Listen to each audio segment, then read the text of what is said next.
Malapit na tayo sa exciting part. Tapusin na natin.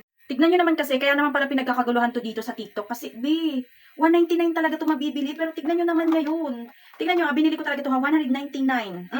Hindi siya nakakalagas ng buhok, Ito yung super trending dito na, bakit ganyan? Paiba-iba yung presyo. Merong mura, merong mahal. Pero tignan nyo naman kung magkano nyo mabibili ngayon.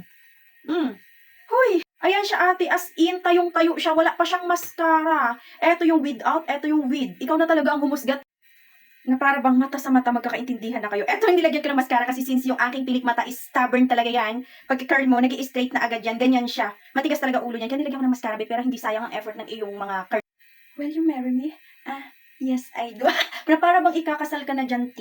Ayan, ginamitan ko na siya ng mascara, para, sabi ko nga sa inyo, kung kayo ay hindi sanay sa mga fake lashes, dito kayo sanay, gumamit kayo ng magandang curler. Meron pa siyang libreng may libre pa siyang ganito.